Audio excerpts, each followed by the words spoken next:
Salut, c'est Clément de Mouvement Conscient et dans cette vidéo, je vais vous présenter 3 étapes pour que vous puissiez mieux vous entraîner afin que vous puissiez par la suite augmenter vos performances sportives, que ce soit en préparation physique ou que ce soit dans une démarche de mouvement.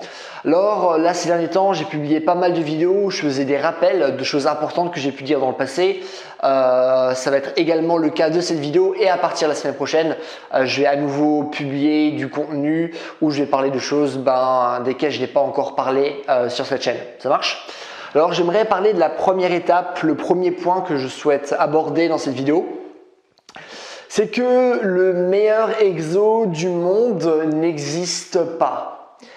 Et ça, c'est vraiment quelque chose d'important que vous devez garder en tête parce que souvent sur Instagram, on voit ces trucs 3 meilleurs exos pour bosser ses pectoraux, 3 meilleurs exos de souplesse, machin truc, et c'est du grand n'importe quoi. Et du coup, souvent ce qui se passe, c'est qu'on s'imagine qu'il y a toujours une bonne façon de faire les choses et une mauvaise façon de faire les choses. Et du coup, aussi, on pose beaucoup ce genre de questions. Quel meilleur exercice de force pour les épaules ou le meilleur exercice de souplesse pour les jambes, ce genre de choses. Et c'est tout à fait normal. Et il y a certains exos, il faut le dire, qui sont meilleurs que d'autres, mais il faut quand même avoir beaucoup plus de recul par rapport à ça. Et je vais vous donner 3 exemples précis pour que vous puissiez bien comprendre ce concept. Par exemple, si vous me demandez, Clément, c'est quoi d'après toi le meilleur exercice pour augmenter la flexion d'épaule? Du coup, ça c'est la flexion, là c'est l'extension. Du coup, pour la flexion d'épaule, souvent moi ce que je vous dis, c'est que c'est le lat tri stretch. Le lat tri stretch, lat pour latissimus dorsi, du coup le dos, tri pour triceps, stretch pour étirement. Parce que lorsqu'on fait une flexion d'épaule, il y a justement le grand dorsal et il y a aussi les triceps qui vont entrer en compte pour nous donner de l'amplitude. Et du coup, il se trouve que c'est un mouvement qui va étirer et renforcer ces différentes régions-là, raison pour laquelle je pense que c'est vraiment la meilleure façon de progresser, une des meilleures façons. Du coup, là aussi, je fais une erreur dans mon vocabulaire, une des meilleures façons pour progresser en flexion d'épaule. Et aussi, c'est un étirement progressif chargé, qui est aussi une excellente méthode de souplesse, mais bref, je ne vais pas rentrer dans les détails. Mais du coup, c'est vrai que c'est probablement, si je devais seulement donner un exercice, c'est probablement l'exercice qui va aider le plus de personnes. Sauf qu'il y a certaines personnes qui ont beau faire le lat tri stretch, qui ne vont pas beaucoup progresser par rapport à cet exercice-là.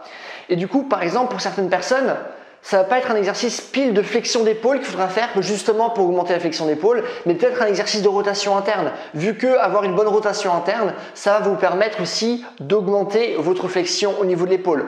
Du coup, ça, c'est quelque chose à prendre en compte. De la même manière que, aussi, souvent, on me pose la question de quel est le meilleur exercice pour faire le grand écart. Et du coup, moi, souvent, j'ai des exercices comme le horse stance, comme les straddle-ups, ce genre de choses. Mais il y a certaines personnes qui ne peuvent pas bien faire les straddle-ups. Pour certaines personnes, c'est trop compliqué. Pour certaines personnes, ça leur fait beaucoup trop mal à l'intérieur de leurs genoux. Et du coup, ce n'est pas un exercice finalement avec lequel ils pourront avoir suffisamment de volume pour par la suite progresser et réellement réussir le grand écart. Et du coup, même si c'est probablement un des meilleurs exercices que vous pouvez faire pour atteindre votre grand écart, pour certaines personnes, ce ne sera pas le bon exercice à donner. Et du coup, par exemple, c'est le cas pour moi, où faire des straddle-ups, ça a trop tendance à me faire mal au genou. Et du coup, j'ai beaucoup plus progressé en faisant par exemple juste un exercice en position de grand écart, de contracter, relâcher, et ça m'a fait progresser beaucoup plus rapidement que lorsque je le faisais les straddle-ups parce que je ne pouvais pas le faire suffisamment longtemps, je ne pouvais pas accumuler suffisamment de volume avec ce mouvement-là. Même si je le faisais juste une seule fois par semaine, mes genoux n'aimaient pas.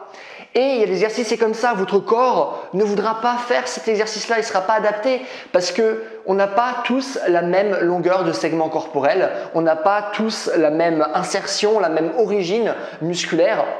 D'une manière plus globale, on n'a pas tous le même nombre de muscles, c'est quelque chose que j'ai déjà répété plein de fois, mais je sais que ça étonne beaucoup de personnes. Je vous assure, faites des recherches sur Google, lisez des livres par rapport à ça, vous allez vous rendre compte que c'est le cas. Bien sûr, c'est pas tiens, une personne a un biceps, l'autre personne n'a pas de biceps. C'est pas comme ça. Du coup, c'est comme de manière très schématisée. Mais du coup, tout ça pour vous faire comprendre que notre corps ne fonctionne pas de la même façon. Ce qui marche pour moi va pas marcher pour quelqu'un d'autre. Et aussi, c'est la même raison pour laquelle, par exemple, beaucoup de personnes suivent des entraînements de sportifs de niveau lorsqu'ils sont publiés de temps en temps sur les réseaux sociaux, ce genre de choses. Mais c'est pas parce que ça marche pour Usain Bolt que ça marchera pour vous. Et fort probablement, ça ne marchera pas pour vous parce que vous n'êtes pas Usain Bolt. C'est quelqu'un d'exceptionnel. Et il y a des personnes qui, en sprint, ne sont simplement pas exceptionnelles et qui ne vont pas bénéficier autant des mêmes exercices qu'il fait et qui, lui permettent de progresser. Ok ? Troisième exemple que j'aimerais vous donner, c'est par rapport à la musculation. Je ne parle pas de musculation sur ma chaîne, mais un exemple que j'aime donner souvent, c'est que de temps en temps on dit « ouais, tu fais ce mouvement, il faut vraiment que tu mettes tes poignets comme ça, tu places ton dos comme ça et c'est comme ça que tu vas avoir plus de sensations ». Mais du coup, on a toujours tendance à corriger trop rapidement les personnes. Mais ça se trouve, instinctivement, la personne s'est bien adaptée à la machine et avait de super bonnes sensations, par exemple au niveau des pecs, sentait que ça bossait bien. Et du coup, après, il y a le coach qui le corrige, qui peut-être d'un point de vue purement théorique, cette personne va avoir une meilleure forme, mais elle va avoir de plus mauvaises sensations, elle ne va pas aussi bien progresser. Et ça, c'est toujours l'exemple que je redonne aussi par rapport à ça, c'est le concept d'affordance de Gibson, qui était un psychologue, qui disait que l'environnement nous dit comment l'utiliser, une balle nous dit comment taper dedans, une chaise nous dit comment s'asseoir dessus. Et du coup, aussi tendance instinctivement, on peut, c'est pas toujours le cas, mais on peut avoir une bonne idée de comment on doit bouger. C'est le cas ce que vous voyez bouger les enfants. Du coup, c'est aussi important de garder ça en compte. Raison pour laquelle, certes, certains exercices sont meilleurs que d'autres, mais il faut toujours garder en tête que c'est pas parce que c'est censé être le meilleur exercice que vous devez le faire. Et du coup, vous ne devez pas vous étonner « Ah mais je suis le meilleur exercice de flexion d'épaule, pourquoi je ne progresse pas ?» Ça se trouve, c'est tout simplement pas l'exercice qui est adapté à votre corps, qui est adapté à votre personnalité et qui est adapté par rapport à vos objectifs et la manière dont vous voulez progresser. Ok ? Ça, c'est le premier point. Deuxième point, il n'y a pas de réponse simple. Alors, j'ai fait une vidéo, je crois que c'était l'année dernière, sur ce sujet-là. Je vous la mettrai en fin de vidéo parce qu'elle est ultra intéressante. Du coup, je ne vais pas tout vous redire ce qu'elle est dans cette vidéo parce que c'est une vidéo de 15 minutes, il me semble. Mais du coup, simplement pour dire que, par exemple, j'ai des questions, on me dit… quand est-ce que je dois m'étirer? Est-ce que je dois m'étirer avant une séance? Est-ce que je dois m'étirer après ma séance? Est-ce que je peux m'étirer pendant l'échauffement? Et je comprends carrément qu'on me pose cette question. Et c'est des questions que je me suis aussi posées dans le temps et du coup j'ai fait des recherches là-dessus. C'est des questions que j'ai pu aussi aborder lorsque j'étais à la fac ou ce genre de choses.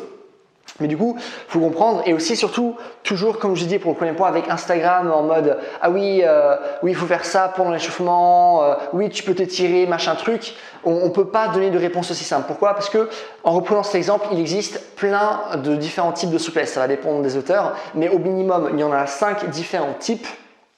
Mince. Du coup, s'il y a 5, j'allais dire pardon au tableau. Du coup, s'il y a 5 différents types de souplesse, vous imaginez bien que ma réponse va changer en fonction du type de souplesse, le type d'étirement finalement que vous allez faire. Par exemple, si vous faites des étirements balistiques, je veux dire pour un échauffement, pourquoi pas? Mais là encore, ça va dépendre par rapport au sport ou par rapport à la discipline à laquelle vous souhaitez vous échauffer. Du coup, ça se trouve, je vous dirais, ouais, les étirements balistiques, ça peut être bien dans un échauffement, mais par rapport au sport que tu veux faire, je vois pas vraiment l'intérêt. Du coup, je vous dirais non à ce moment-là. Est-ce que je suis pour des étirements statiques en échauffement? La plupart des cas, c'est un grand non. Par contre, dans certains sports, comme en gymnastique, ça peut être intéressant. Mais là encore, ça va dépendre du contenu de votre séance. Du coup, et en plus, vous imaginez bien, ok, certes, il y a différents types de souplesse, mais pour chaque différent type de souplesse, il y a différentes méthodologies de travail. De la même manière que pour travailler votre force max, il y a différentes méthodologies de travail. Pour la souplesse, c'est exactement la même chose. Du coup, ça se trouve, je vous dirais, ok, pour ce type de souplesse, tu pourrais le bosser en échauffement, mais pas avec cette méthode, plutôt avec une autre. Vous voyez ce que je veux dire? Du coup, il n'y a pas de réponse simple. Je ne peux pas vous dire, oui, vous pouvez vous échauffer avec des étirements, oui, enfin, utilisez des étirements dans votre échauffement, oui, faites ça avant votre séance, oui, vous pouvez vous étirer après votre séance. Tout va dépendre de ce que vous allez faire, de votre motivation, de vos objectifs, de la méthode que vous allez utiliser, du type de souplesse que vous allez travailler et là aussi encore de votre corps, de votre personnalité, ce genre de choses. Ça, c'est le deuxième point. Troisième point. Mauvaise priorité. Beaucoup de gens ont vraiment de mauvaises priorités par rapport à leurs entraînements. Le truc que je vois souvent, c'est que souvent on se dit faut faire beaucoup de choses. Et là, ce qu'on voit notamment avec le confinement, où du coup beaucoup de personnes se disent hey, j'ai beaucoup de temps à disposition, du coup je vais faire beaucoup plus d'exercices. Et non, ce n'est pas parce que vous faites beaucoup plus d'exercices que vous allez forcément progresser plus pour autant. Pour bien progresser, et là encore ça va dépendre de vos objectifs, des qualités physiques que vous allez travailler, ce genre de choses, souvent il faut travailler avec une certaine intensité. Plus vous allez avoir de volume, plus cette intensité va baisser et du coup moins votre travail va être effectif. J'ai déjà parlé de ce concept plein de fois sur ma chaîne, je ne vais pas me répéter, mais du coup vraiment soit les gens font beaucoup trop, soit les gens font pas assez et ce qui est plus rare, je trouve, c'est plutôt les gens qui font beaucoup trop. Mais du coup, voilà, mauvaise priorité. Et dans une perspective de mouvement, lorsqu'on parle de mauvaise priorité, ça va être par exemple des gens qui vont juste prendre des exercices de boxe. Imaginons juste des exercices avec la balle, taper avec une balle contre un mur, ce genre de choses. Faire juste des exercices où on va faire différents pas, ce genre de choses. Des exercices qui sont ultra intéressants, ça, il n'y a pas doute, ultra intéressants dans une démarche de mouvement. Mais vous savez ce qui va encore plus vous faire progresser que les exercices que vous allez prendre de la boxe? Réellement faire de la boxe. Ça va réellement vous faire progresser. Et souvent, dans cette démarche de mouvement, on essaye vraiment d'augmenter nos capacités corporelles et ce de manière générale. On a trop tendance à piquer des trucs des disciplines au lieu de faire la discipline en tant que telle. Et juste un rappel, par exemple, Ido Portal, il ne fait pas que juste des exercices de balle ou des exercices de rythme. Il fait aussi de la boxe. Ça me rappelle aussi l'interview que j'avais fait de John Nguyen, qui est un coach en mouvement qui est excellent et qui disait que maintenant on est à un point où ce qu'on fait, c'est on s'accroche juste à une barre pour travailler par exemple nos épaules, pour faire le passive hang, pour avoir des épaules en meilleure santé. Mais on ne fait plus d'escalade.